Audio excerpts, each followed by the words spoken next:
Hello everyone. FIFA World cup जो कि Qatar में नवंबर 21 से दिसंबर 18 तक चल रहा है, इसमें पिछले 12 सालों से बहुत ही चौंका देने वाली चीजें चल रही हैं। आज के पूरे सेशन में हम यही एनालाइज करेंगे कि मैंने इस टॉपिक के लिए करप्शन और स्कैंडल जैसे बड़े शब्द क्यों यूज किए हैं। Hello everyone, myself Pinky और मैं आप सभी का स्वागत करती हूँ अड्डा 24/7 पर। तो आइए शुरू करते हैं। इस पूरे वर्ल्ड कप की पॉपुलैरिटी जानने के लिए मैं आपको कुछ फिगर्स दिखाना चाहती हूँ। ये एक फिगर है जहां पर आपको ये शो हो रहा है कि इसकी जो पॉपुलैरिटी है is way more than Beijing winter Olympics, Tokyo Olympic, जैसा कि आप देख सकते हो। सिर्फ इतना ही नहीं, कुछ और कंपैरिजन हम यहाँ पर देख लेते हैं। कुछ रिपोर्ट्स के हिसाब से इसकी जो व्यूवरशिप है दैट में रीच 500 करोड़। और अगर इसको हम T20 वर्ल्ड कप के साथ, T20 वर्ल्ड कप की व्यूवरशिप के साथ कंपेयर करें तो that was just 1.6 crore in comparison with this 500 crore. सिर्फ इतना ही नहीं, again few more comparisons to give you a better clarity, to give you a better idea, which is अगर हम IPL 2020 की व्यूअरशिप की बात करें that was 31.57 million, whereas इस फीफा वर्ल्ड कप की जो व्यूअरशिप की अगेन या पॉपुलैरिटी की मैं बात करूं it is 1.2 billion. Mind you, this is billion and this is just million, right?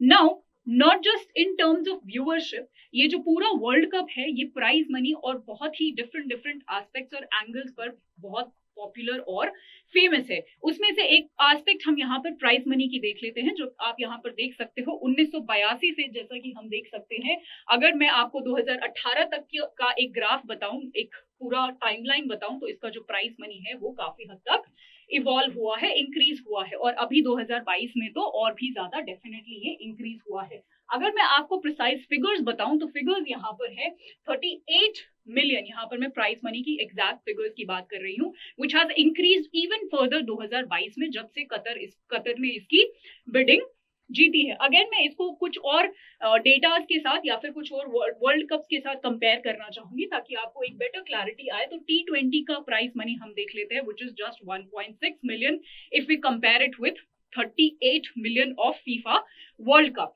right? And that was the data of 2018. Fifth, FIFA.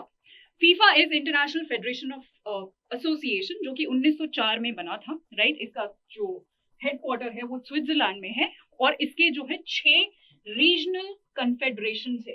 ये जो यहाँ पर पॉइंट है ये बेहद जरूरी है। आगे के लेक्चर में हम समझेंगे कि ये 6 कन्फेडरेशन का क्या महत्व है, ये क्यों जरूरी है और किस तरीके से इनमें वोटिंग होती है और किस तरीके से बिडिंग होती है कि कौन सी कंट्री को बेसिकली होस्ट कंट्री बनाया जाए, राइट? अभी के लिए आगे बढ़ते हैं। तो अगर मैं कुछ और फैक्ट्स की आपको यहाँ पर बात करूं तो शुरू में जब पहली बार ये हुआ था 1930 में, तो उरुग्वे वाज द कंट्री जो होस्ट कंट्री था। उसके बाद अगर मैं 2010 की बात करूं, और जैसा कि आप यहाँ पर देख सकते हो ये 4-4 साल के गैप पे होता है। 2010 में south Africa was the host, उसके बाद ब्राजील, रशिया, और 2022 में जो अभी चल ही रहा है, जिसकी आज हम बात कर रहे हैं या फिर आप बोल सकते हो खुलासा कर रहे हैं, it is actually that big news, तो वो कतर में हो रहा है। ठीक है जी, ये वहां के प्रेसिडेंट है गियानी इन्फेंटिनो, राइट, फीफा के। ठीक है जी, अब बात कर लेते हैं अपने करंट एस्पेक्ट की, या फिर जब से कतर ने इसकी बिडिंग जीती है तब से ये पूरा मामला इतना कंट्रोवर्सी में क्यों है, एग्जैक्टली ऐसा हुआ क्या है। तो जैसा कि आप यहाँ पर देख सकते हो वर्ल्ड वाइड बहुत ही अलग अलग रिपोर्ट्स ने, बहुत ही अलग अलग न्यूज़पेपर्स ने इसको कवर किया है, इन कॉन्ट्रोवर्सीज को, राइट? चलिए, तो ये पूरी कहानी जो है इस करप्शन की, इस कंट्रोवर्सी की, वो शुरू होती है 16 मार्च 2009 को। जैसा कि मैंने आपको बताया 12-13 साल से ये पूरी चीजें जो है, चौंका देने वाली चीजें जो है वो चल रही हैं। और जैसा कि मैंने आपको शुरू में बताया था कि वो 6 कन्फेडरेशंस, आप याद रखिए, ये वर्ल्ड वाइड वो 6 कन्फेडरेशंस हैं जिनके थ्रू या फिर जो वोटिंग करती हैं कि इस साल की बिडिंग जो है वो कौन जीतेगा या कौन नहीं, राइट? अब यहाँ पर जो सबसे बड़ी कंट्रोवर्सी है वो आप सीधा सीधा ये लगा सकते हैं कि कतर ने इनमें से बहुत सारे मेंबर्स को किया है ब्राइब, राइट? और इन्होंने लिया है ब्राइब और बेसिकली डायरेक्टली कतर को दिया है वोट ताकि वो होस्ट कंट्री बन सके 2022 का। ये था इसका इंपॉर्टेंस और एक बहुत ही सरल शब्दों में ये पूरा कंट्रोवर्सी का निचोड़। अब ये मैं नहीं कह रही हूँ, ये ब्राइब वाली पॉइंट्स, यहाँ पर बहुत सारी ऐसी रिपोर्ट सामने आई हैं जिन्होंने ब्राइबरी और करप्शन के चार्जेस जो हैं वो फीफा और कतर पर लगाए हैं। जैसे यूके बेस्ड एक संडे टाइम्स ने ऐसा रिपोर्ट किया है, उसके साथ साथ यूएस की भी यूएस डिपार्टमेंट ऑफ जस्टिस ने भी कुछ सिमिलर तरीके की रिपोर्ट्स निकाली हैं, राइट। अब ये पूरे मामले के अराउंड बहुत सारी कंट्रोवर्सीज जुड़ी हैं। सबसे पहली कंट्रोवर्सी का हम जिक्र कर लेते हैं। सबसे पहली कंट्रोवर्सी कहती है कि करप्शन और ब्राइबरी का चार्जेस वो लगाती है कतर पर, राइट। और उसको प्रूव करने के लिए वो कहती है, I mean, the controversy and the report says कि एक ऐसी कंट्री, कतर जैसी कंट्री जिसने कभी वर्ल्ड कप के लिए क्वालिफाई तक नहीं किया, उसने इस बिडिंग प्रोसेस को बहुत ही पावरफुल नेशन से जीता है। The powerful nations are US, Japan और ऑस्ट्रेलिया जैसे पावरफुल नेशन से कतर ने ये बिडिंग जीती है।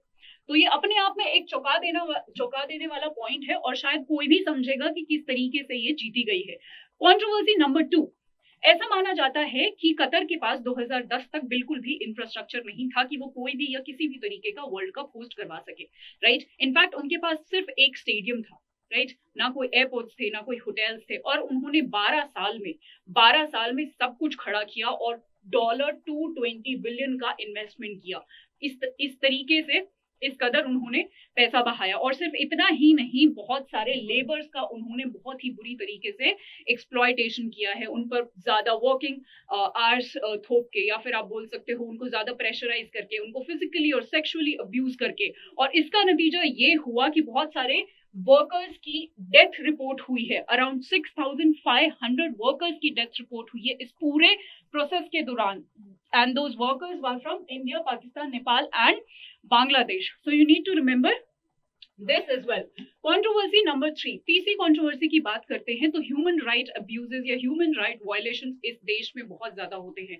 इस देश में एलजीबीटी कम्युनिटी और वुमेन को कोई भी, या फिर आप बोल सकते हो बहुत ही प्रेशराइज करके रखा जाता है। उनको जो उनके हक दिए जाने चाहिए, राइट्स दिए जाने चाहिए, वो नहीं मिलते।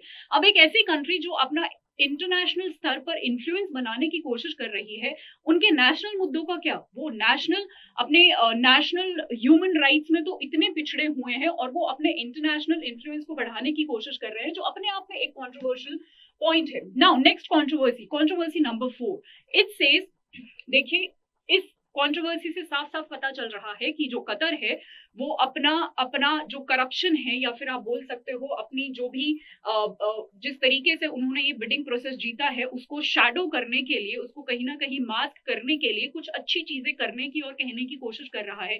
सिर्फ कहने की कोशिश कर रहा है एक्चुअली, जिसमें से एक ये आता है जो उन्होंने बोला है, उन्होंने ये कमिट किया है कि ये जो वर्ल्ड कप होगा ये दुनिया का सबसे पहला कार्बन न्यूट्रल वर्ल्ड कप होने वाला है। हालांकि उसकी इस बात पर विश्वास नहीं किया जा सकता, क्योंकि उन्होंने पहले भी इस कार्बन एमिशंस को लेकर झूठ बोला है। उन्होंने बताया कि हमारे जो कार्बन एमिशंस है that is around 3.6 mega ton, जबकि रियलिटी में that is around 5 mega ton. तो ये उनका जो क्लेम है उस पर ज्यादा ट्रस्ट किया नहीं जा सकता। कंट्रोवर्सी नंबर 5, देखिए जितने भी ये वर्ल्ड कप्स होते हैं ये जनरली समर में होते हैं, बट कतर का जो टेम्परेचर है वो अलाउ ही नहीं करता था, क्योंकि बहुत गर्मी होती है वहां पर। वो पूरा बैरन सैंडी एरिया है, उसकी मेजरली पॉपुलेशन सिर्फ कैपिटल सिटी दोहा में ही रहती है।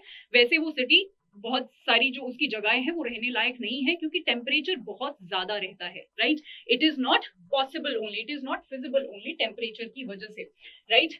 बट फिर भी बट क्या हुआ, क्योंकि गर्मी में ये ऑर्गेनाइज नहीं हो सकता था, तो इस पूरे प्लान को ठंड के लिए रीस्केड्यूल किया गया, जिसकी वजह से बहुत सारे प्लेयर्स को, बहुत सारी लीग्स को एक वर्ल्ड लेवल पे, क्योंकि अलग अलग जगहों से अलग अलग देशों से लोग आने वाले हैं, सबको अपनी चीजें, सबको अपने प्लान जो हैं वो कहीं ना कहीं रीस्केड्यूल करने पड़े, which is again a big problem for a lot of people.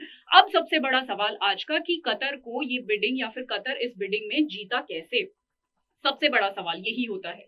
उसके लिए हमें कुछ एक दो फैक्ट्स जानने पड़ेंगे कतर के बारे में, और ये तो मैं ऑलरेडी डिस्कस कर चुकी हूँ कि कतर ने इस बारी क्या, कतर को पहली बार मिला है, तो कतर ने जो है वो कितना पैसा यहाँ पर लगाया है, आप देख सकते हो $220 बिलियन US। ये इतना पैसा है कि पिछले जो 7 देशों ने पहले ऑर्गेनाइज किया था ये वर्ल्ड कप, अगर हम इन 7 देशों का मिला भी लें तब भी इन्होंने मिला के भी इतना पैसा नहीं इन्वेस्ट किया, राइट। तो आप ये इमेजिन कर सकते हो। अब आप शायद पूछोगे कि इतना ज्यादा पैसा उनके पास आया कैसे। देखिए Qatar has a very deep pocket, और इसको मैं प्रूव करने के लिए आपको कुछ चीजें दिखाना चाहती हूँ। सबसे पहले मैं इंडिया और कतर की जो per capita GDP per capita है उसको हम देख लेते हैं। अब if you compare it with our country तो हमारी GDP per capita is 2277.43 US dollars, whereas Qatar का जो per capita GDP per capita है is 61,276। So you can imagine the difference. ये पैसा इनका सबसे ज्यादा आता कहां से है, क्या सोर्स है, तो सोर्स है इनकी नेचुरल गैस, इनका ऑयल। आप यहाँ पर देख सकते हो Qatar is one of the leading countries based on largest natural gas reserves, right, आप यहाँ पर देख सकते हो। उसके साथ साथ अगर हम ऑयल मार्केट की बात करें तो ये ऑयल को भी एक्सपोर्ट करता है। हालांकि इनका जो ऑयल एक्सपोर्ट है वो कहीं ना कहीं डिक्रीज होता हुआ दिखाई दे रहा है, और यही उनके लिए एक कंसर्न का या फिर एक चिंता का विषय है। विषय क्यों है, क्योंकि देखिए एक तो उनके तेल एक्सपोर्ट हो नहीं रहा है, ऊपर से वर्ल्ड वाइड हम सब ने ये कमिट किया है कि हम 2050 तक कहीं ना कहीं रेन्यूएबल एनर्जी पर शिफ्ट कर जाएंगे, राइट। तो हम फॉसिल फ्यूल्स का कहीं ना कहीं कम इस्तेमाल कर देंगे काफी हद तक और रेन्यूएबल एनर्जी पे शिफ्ट कर जाएंगे। ये ग्राफ वो क्लियरली डिपिक्ट करता है। हमने भी, अगर मैं अपने कंट्री की बात करूं, हमने भी COP26 में यही कमिट किया है अपने पंचामृत आप बोल सकते हो प्रोमिसेस के दौरान, कि हम भी 2030 तक जितना भी एनर्जी का कंजम्पशन है उसका 50% रेन्यूएबल सोर्सेज से करना शुरू कर देंगे। तो ये बेसिकली उनके लिए एक चिंता का विषय है, क्योंकि उनका एक्सपोर्ट कम हो जाएगा। इसीलिए वो कहीं ना कहीं एक ऑल्टरनेटिव देख रहे हैं कि किस तरीके से वो एक ग्लोबल लेवल पे अपनी प्रेजेंस बढ़ा सकते हैं, और फीफा जैसे इतने पॉपुलर और फेमस स्टेज से बेहतर उनको क्या मिलेगा अपना ये ग्लोबल इन्फ्लुएंस इंक्रीज करने में। इसीलिए वो ये सब कर रहे हैं, या फिर this is one of those reasons. अब बात कर लेते हैं कि एग्जैक्टली उन्होंने किया क्या है, या फिर किस तरीके से उनके पास ये बिडिंग आई है। देखिए, वोटिंग अपने हिस्से में करने के लिए उन्होंने बहुत सारे कंट्रीज के या फिर बहुत सारे कन्फेडरेशन के बीच में और कतर के बीच में बहुत सारे डील्स हुए। उनमें से एक बहुत ही फेमस या फिर बहुत ही चौंका देने वाला डील मैं आपको बताती हूँ, राइट, जो फ्रांस और बेसिकली उसके कतर के बीच में हुआ, ठीक है। और जब से फ्रांस ने वोट किया कि ठीक है कतर को ये बिडिंग हम जितवाते हैं, उसके बाद आप देख सकते हो कि फ्रांस में जिस तरीके से इन्वेस्टमेंट आया है कतर की तरफ से, आप ये रिपोर्ट देख सकते हो। France and Qatar seal $7 billion Rafale fighter jet deal. उसके बाद एक और डील हुई सेम प्रोजेक्ट पर $1 बिलियन की, राइट। तो आप ये देख सकते हो। और सिर्फ इतना ही नहीं, कुछ रिपोर्ट्स ने ये भी आशंका जताई कि did Qatar Airways buy Airbus jet to secure this bid, right. तो ऐसी रिपोर्ट्स भी काफी सारी हमारे सामने आई। अब आप ये पूछ सकते हो शायद कि ये सब चीजें हमें कैसे पता चली, या फिर हमें कैसे पता कि ये सब एक्चुअली में हुआ है। देखिए, ये सब देखिए, मैं ये नहीं कह रही हूँ कि सारी जानकारी विसल ब्लोअर के थ्रू आई है, बट बहुत कुछ एक विसल ब्लोअर ने यहाँ पर साझा किया है। शी वॉज दैट पर्सन जिसकी मैं बात कर रही हूँ, जिन्होंने जो बहुत सारे आप बोल सकते हो, जब ये डील हो रही थी, जब ये ब्राइबरी और ये सब चीजें हो रही थी, she was the translator, she was sitting right there, और बाद में she turn into a whistle blower, और उन्होंने बहुत सारी चीजें जो है वो मीडिया से शेयर करी या ट्विटर पर अपनी डाली। आज के लिए इतना ही। आई होप आपको ये पूरा एनालिसिस समझ आया होगा। आपको अब शायद समझ आया होगा जो मैं शुरू में बोल रही थी कि मैं इसको करप्शन और स्कैंडल जैसी बड़ी चीज में क्यों डाल रही हूँ, या बड़ी चीजों से क्यों तुलना इसकी कर रही हूँ। कल मैं फिर से कुछ बर्निंग इश्यूज के साथ आऊंगी। Till then stay tuned. Thank you so much.